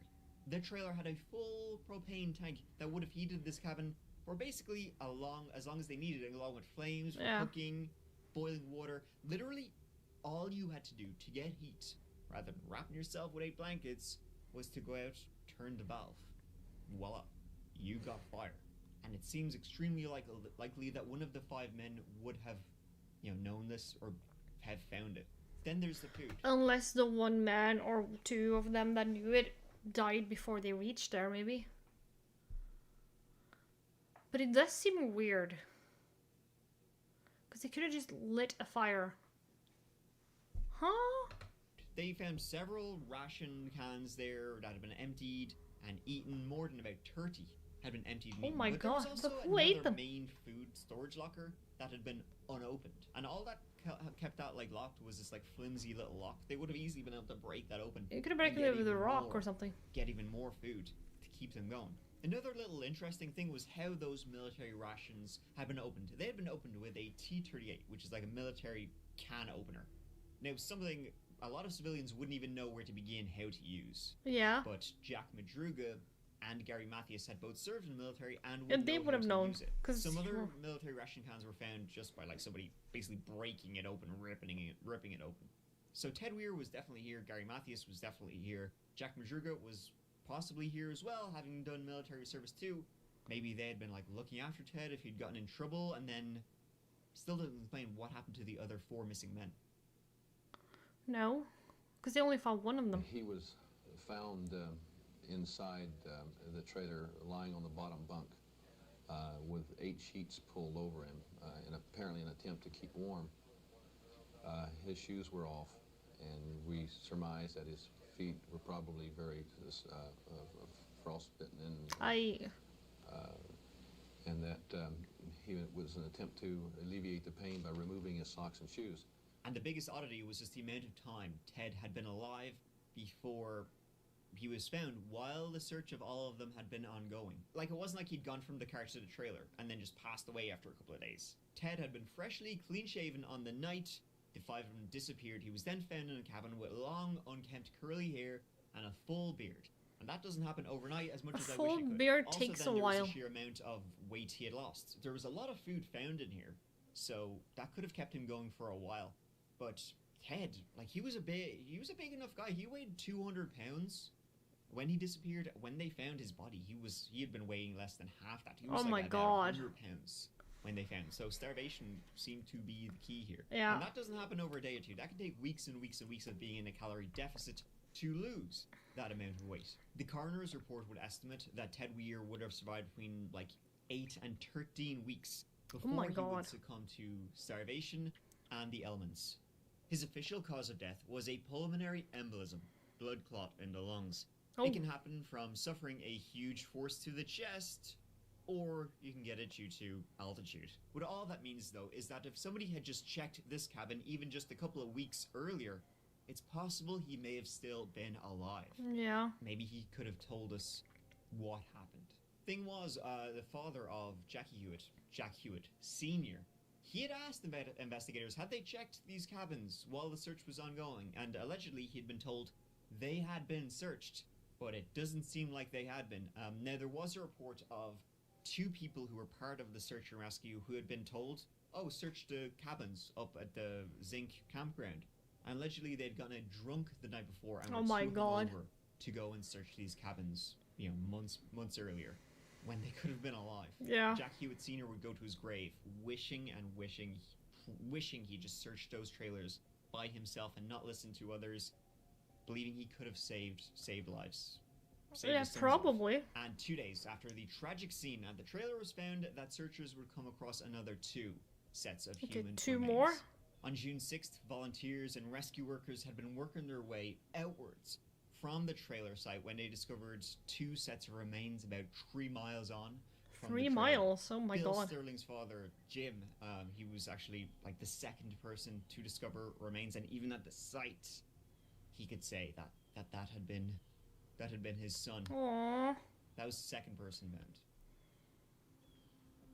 So Bill Sterling. Who was the other one? Bill's wallet was there with his ID, his social security card, even a photo of Bill Sterling's twin sisters still in his wallet. And along with Bill Sterling, nearby, just like across a dirt path, they found Jack Madruga's body. Because Jack and Bill were together. A watch still, and it seemed like a lot of animals had gotten to him. So now they found 3 of the men, but search and rescue were still just absolutely amazed that they've gotten to where they are. Like, it was unbelievable. Yeah, especially with the snow and the weather. That they had climbed all this way. That was like a 15-mile hike in the middle of a snowstorm with 4 to 8 foot snowbanks. And they're wearing light clothing. Some of the men didn't even have jackets because they said, oh, I'm not going to bring a jacket. We're just going to a basketball game and then home. But the thing again was, why? They were all found uphill from where the car had been. So, I mean, if you get lost, you think you're going to go downhill. If you don't know where you are, you're going to go downhill to find safety. And the thing was, if they had gone downhill, not far away, was like another town, buildings. They'd gone downhill instead of continuing uphill to the trailer. They likely would have received help. On June 7th, the day after, Bill Sterling and Jack Madruga were found. Jackie Hewitt's father, Jack Sr., he was helping out with the search after they had now found 3, and they'd find the next set of remains. It was actually the story of Jackie Hewitt Jr.'s, how his body was found is actually the weirdest. So the day before, on June 6th, Jackie Sr., his dad, had been sitting there eating a sandwich beside a creek, and he heard this guy just beating the ever-loving shit out of his dog. He looked over and could see this guy walking multiple dogs, and he was just pounding on his dog. He was like, what are you doing? Why? The guy said he was hitting his dog because his dog wouldn't let go of a deer bone. Jack said, all right, went back to a sandwich. But he would realize the next day that wasn't the deer bone. Oh, God. It was then on June 7th, he was searching in a clearing up ahead. He saw bones, and even from a distance, he could tell that was the clothing his son had been wearing, his pants. Oh, no. Walked over and saw his son's jacket was just lying there. Picked it up, and then as he picked up his son's jacket, something fell out of the jacket. He looked down. His son's spine had fallen out. Oh my god. The horrors you must live with. Somebody made them kids do this. They never done it on their own. That's all. I know they didn't. And he's trying to make us believe that it's stupidity and because they were retarded that they're up here on their own, and there's no way that they've done this on their own. It makes no sense why they do it. I don't think he knows any better. I just don't think the man's qualified. When they pulled the search off here that I didn't need their help, I'd find my son, and I believe I proved my point. And what a good dad. I'm going to continue till I help find the rest of them too, one way or the other. Oh my god, poor guy. That's all I got to say. Jackie Hewitt Jr.'s identity would then be further confirmed by his wallet and his watch were nearby. Just 4 of the Yuba County 5 were now. Could they have been chased? I'm guessing that probably is one of the theories they have thought about, but it's so weird how 1 was in the cabin, 2 were together, last one was alone. What the hell? I found one of Gary Mathias. Well, the thing about Gary Mathias is that no sign of him was found other than his shoes being found in the trailer beside Ted Weir's body. No sign has ever been found of Gary Mathias to this day. Likely won't be. How much longer are you going to continue the search? Until we find the rest of them. Or until there's no hope. The mourning can begin for some of the families, and in a way, maybe their agony is over. For the lawmen, There lies a bigger job ahead, Aw. trying to find the answer to the baffling question of what the men were doing here. Did they get here on their own? It doesn't make why? any sense. Or were they brought here deliberately and left behind to die? Manuel Ramos, Action is 13, in the Plumas They National could have been Forest. left behind to die.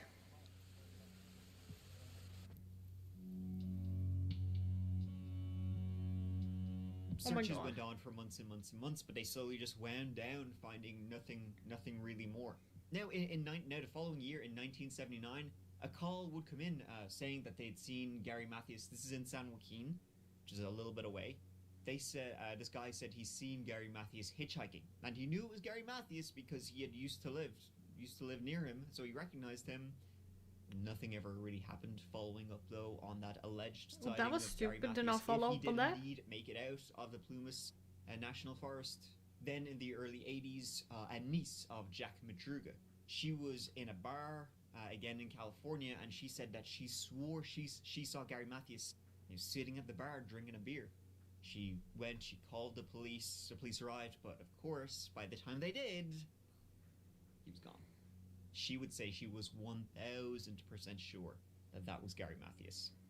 But a lot of folks think that maybe he's back at the cabin, that something happened to Gary. Unfortunately, due to Gary's mental health issues and nobody really knowing what the hell happened to the Yuba County Five, and one of them still unaccounted for with these alleged sightings years later, well, a lot of people are pointing the finger at Gary. And the fact that he was diagnosed with paranoid schizophrenia led a lot of people to think that, for whatever reason, after that basketball game, he had snapped. Could have forced them happened. to drive up here for whatever reason, and then possibly murdered them or something. Gary quickly became the target of most Or just theories, with the helped only them one get unaccounted lost, for, which is technically. natural, I think. I mean, he's the only one who's unaccounted for. Therefore, did he do something and then run away and disappear into the night? So let's get into the possible theories about what happened to the Yuba County Five.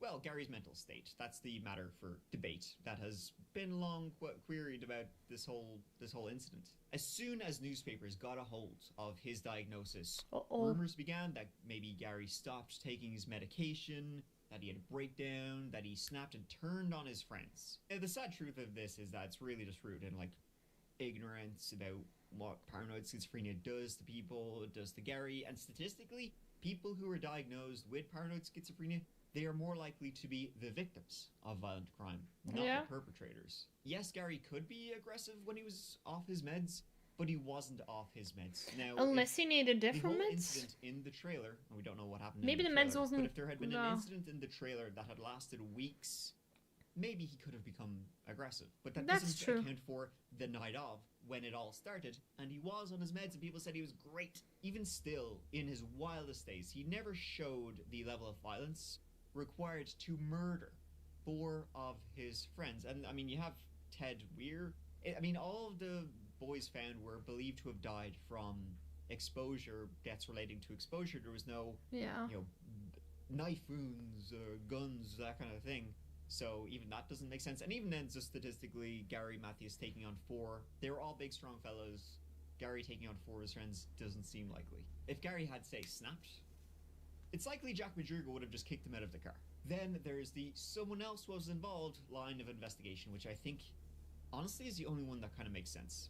Now, though no one has ever been arrested or even named by the authorities as being involved, well, there's one suspect in the minds of many of the victims' the boys' family The members drunk guy? who was not on great terms with Gary Matthews. Oh. And this is when I come into what I said at the start. Some people believe A, that Gary was the perpetrator of what happened, which I don't think was likely.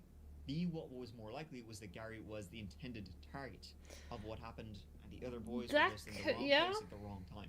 That someone had been after Gary and then forced them to drive to where they would be found. The theory stems from contemporary rumors that Gary was having trouble with a local bully-type fella, someone he was genuinely scared of. There aren't many details, and for obvious reasons, the person hasn't been publicly named, but family members believe it.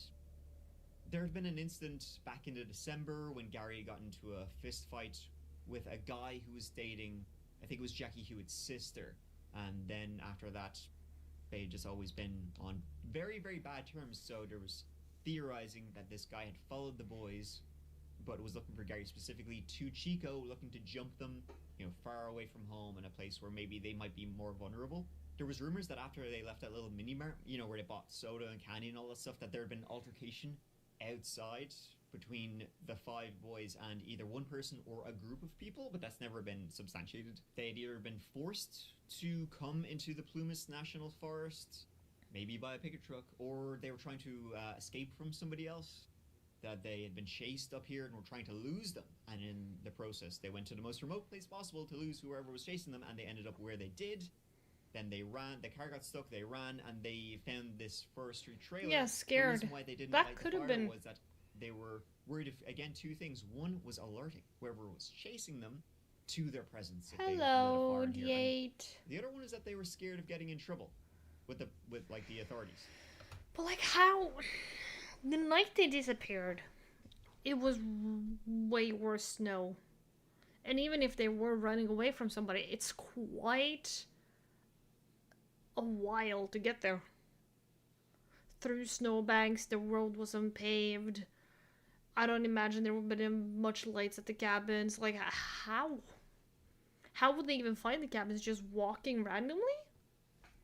In the middle of the night? Gosh, it's a weird case.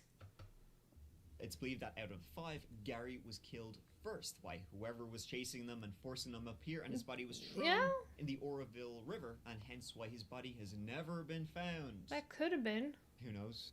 This bully guy was allegedly acquainted with Debbie Reese, who, if you'll remember, in March received all of those phone calls saying that they had hurt the boys, killed the boys, and if they were acquaintances and Debbie's number was unlisted, it would make sense he would have her number. It's not authorities, though, favorite theory about what happened. Okay. According to the area locals, like the fact that the boy 5 men disappears. What is this about? Oh, it's about the Yucca County 5. 5 men who randomly disappeared. Like they were supposed to go to a basketball game and back, but instead of going home, took this random ass road up in the middle of the mountains on an unpaved road, and they found everybody except for one. It's quite an interesting case. It's just, yeah, it's a case with a lot of conspiracy. God. Some true crime cases are just like, what really happened? But it was like 1978 or something. If they, like, the boys were exposed to the elements for weeks. Like, how would you even find, you couldn't find DNA in the same way. Because there was a lot of skeletal, oh God. That's just weird. Boys ended up where they did only makes sense if either they wanted to or someone made them. This is simply wanted down to the got lost, or made them. Yuba, Sutter 2 are both pancake flat as far as the eye can see. They are even referred to as the Flatlands. The drive from starting point to destination for the Yuba 5 was a straight line, literally, straight up the freeway. So if you ask the people who live in Yuba or in the neighboring counties like it doesn't Butte or make sense Sutter, why they went they'll off. all think there was more to this story than a simple wrong turn. That includes relatives of the missing men, like Melba Madruga, Jack's mother, who believes that maybe they picked up a hitchhiker on their way home, trying to do their good. Yeah, but like there were 5 guys in a tiny ass car. I don't see how that would make sense either, because how would you really fit 5 people in that car? Like they were big guys. Good deed for the day, and then forced them at gunpoint, at knife point, and they were all said, all of the 5 boys were said that, like, if somebody had a gun, they would comply, which you should, you know, to whatever they wanted to do, so they were led astray that way. The hitchhiker theory, I don't really buy either, though. I mean, you got 5 big lads inside the car, a 2-door car. Exactly. There likely wouldn't have been room for another passenger to on the roof. And then you'd have to be a fairly ballsy hitchhiker to try and take on 5 men. Yeah. Every time, though, the police have gotten a new lead or a new story, they followed it up. They have done their due diligence, but it just always leads to another dead end.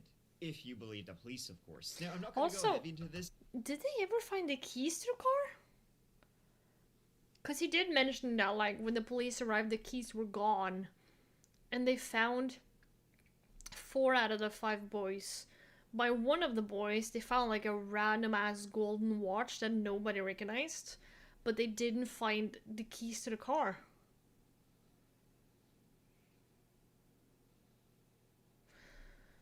Because somebody must have taken the keys to the car, because if it wasn't on the bodies, either Gary has it or somebody that forced them up there had it. Because why else would the keys to Jack's precious car be gone? But many people think that there is a cover-up in this case, and that is due to a number of police officers and sheriff's deputies in this area later making the Brady list, which is basically a list of corrupt police. Were the local officers covering something up? Don't tell me they've covered up. Let on, or was it just negligence? They say never chalk up to it malice. Could have been what is a more mix likely of both. Stupidity.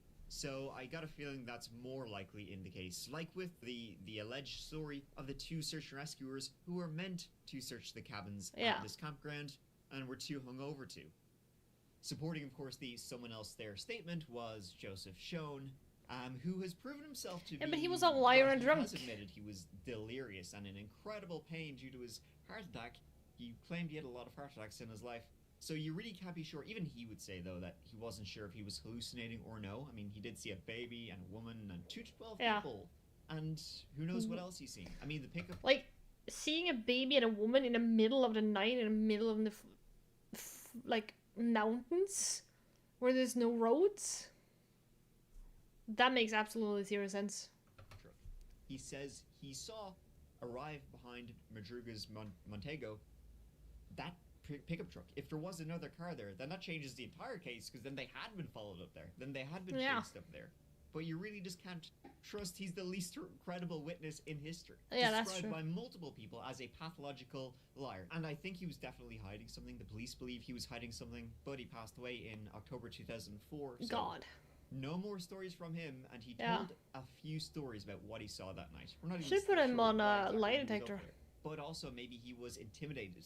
Maybe there was the pickup truck. Maybe somebody got to him, made him tell different versions of different stories, and he just didn't know which one to tell. Maybe it was just then there's delirious. The theory of an impromptu visit to Gary's friends in Forbestown, which links into sort of a drug theory. Maybe Gary wanted to get some weed, though he was clean and doing well by all accounts.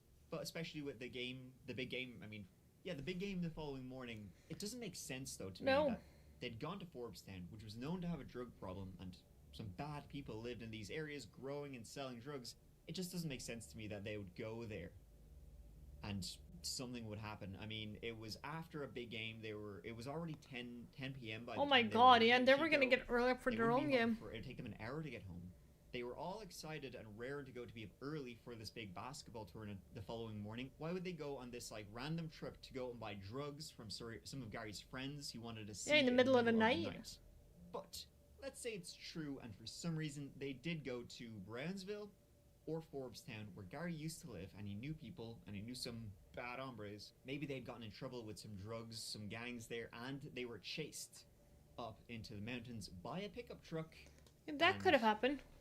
You know, then they fled. They got chased up in the mountains by a pickup truck. They got stuck in the snow. They ran into the woods. They were too scared to light a fire. Getting chased up in the mountains, that makes more sense out of all the theories, I think. Because the police did confirm, the car was stuck in the snow. And when people are like in fight or flight mode or like scared, it would make sense. And yeah, it also makes sense that like they were scared to light a fire, because like how would they know where they were? When they reached the cabins, they might not have known where they were. Fire in case these drug dealers who. But I don't know if it would have been drug dealers. It could have been said something, a lot of things. Yeah, that is another theory, is the drugs theory. Gary knew people in Forbestown, maybe some of these drug dealers. Maybe they had taken Gary, the 4 other Yuba boys, they tried to escape, they got chased, went into the mountains, and that's why Gary has never been found, because he never went up the mountain. But the earliest theory comes from the investigators themselves. Okay. They suspect that none of this is true, that they just simply got lost over there. They that doesn't make sense. The around the corner syndrome. that your chance of rescue is just around the corner. So you gotta keep on going, you keep on going, you keep on going until you die, until the elements just get you. Eventually, they just became hopelessly lost. Maybe they did stumble across this trailer, and maybe they didn't know how to light a fire here. Who knows? Yeah, but that doesn't make sense. But again, that's the simplest explanation for what happened. Two of the boys were like in such a state, but it really had worked in the military. A lot. If you were hopelessly lost, why not go downhill? Why leave your car and just keep walking upwards in the middle of a snowstorm? Yeah. Why not stay in the car? The distance from the car back to, you know, some chance of survival was only a matter of feet. They could have made it to safety. It would have been next to impossible to get lost from that starting point. That said, it also seems to be the most plausible. Then they arrived at the cabin to await help, which never came. Some tried to leave and get help, but succumbed to the elements. As of today, all 4 of the men's deaths are considered open cases, still being no wonder. investigated, suspected of foul play and homicide. The same goes for Gary Matthews, who to this day remains missing but is, considered long deceased. Aww. To date, the police consider Gary to be a victim of foul play. Yeah. Likely homicide. Very likely he died same time the others did, and it's an extremely tragic story that the family deserves answers still to this day. They're still asking for them. Sadly, though, too late for many of the closest, parents who tried their hardest to solve this. It's almost 60 years later. Like, could the boys have argued? Could something have happened with Gary on the way home? But then again, like, Gary was very protective over all of his friends. But how would they have reacted if something happened to him? Like, I would imagine that they probably would stop the car and flag down somebody. Or, driving to the next house. But, I don't know, man. This is a hard one. So the possibility of this being solved, extremely unlikely. It's very low. This is often called America's Dyatlov Pass. The real Dyatlov Pass in Russia was solved not long ago. So you never know if we might finally get answers to this extremely scary mystery. And there you have it. It is an incredibly heartbreaking case. Aww. You can imagine the boys in the 5 cabin, families. whoever made it to the cabin, just waiting and waiting for help, not understanding what was going on. Yeah. Waiting for help that never came until maybe some of them decided to try and risk it and ended up succumbing to the elements not far from the cabin. The men drove there for some reason and got out of the car for some reason. And at this cold and this altitude, it was a bad idea because it can do all sorts of things to your body. And it really can't be understated how far the cabin was from the car. A tough trek even on a hot summer's day. So to me, this is a case full of impossibilities and implausibilities. Who would follow them all the way out there up on this remote mountain? Why would they get out of the car? And the trek from the car to the cabin was a hike. It would have taken a long time. Either they would have followed a road and there was another path here which also led to the cabin, or they would have just trekked through hills and ravines through feet of thick snow. How could they manage that? And it doesn't seem like all of them did. When they weren't prepared for it. Like, they only found skeletal remains from some of them, but Ted, he had severe frostbite. So did he get that from the trek up, maybe? But, none of them were dressed for the winter, so I don't even know. God. It was in the middle of the night. Simply the distance makes it so impossible that they would have stumbled across the cabin. None of them were familiar with forestry and outdoors. They would have gotten hurt, maybe. Jackie Hewitt Jr. But finding a cabin in the middle of the night that they were completely unaware of, it just seems like, how would you even stumble across it? And it's not like there was lights on the cabin or anything which would have led them to the cabin, which then raises another theory.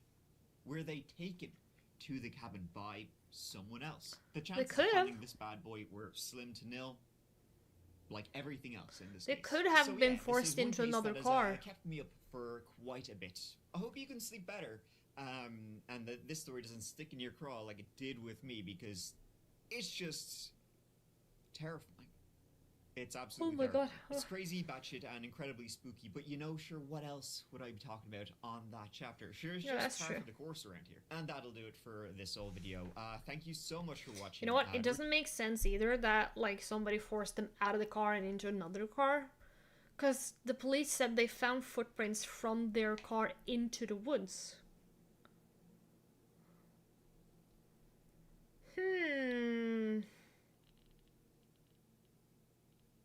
Suspicious. Well, that was enough true crime for today. It's getting really late. We have a long day ahead of us tomorrow. We're gonna cover the Nintendo Direct. I'm gonna watch that tomorrow. So it's gonna be a very, very quick, short midday stream before I head off to the new Demon Slayer movie in the cinemas. It's gonna be nice. Saturday, I'm hoping that I can stream at nighttime, but it depends on how late I get home. Because I'm going away the whole day, so if I'm not streaming on Saturday, I will be live on Sunday. If you're in my Discord, I put out updates there. Yeah. Also dual streaming today on YouTube as well. That goes for you to YouTube. I'm dual streaming on Twitch. Look for updates in the community tab. I will post when I'm live again, and I'm hoping you all have a lovely evening. So yeah, thank you for today. Thank you for biddies. Thank you for those who resubscribed, and I will see you guys later. Goodbye.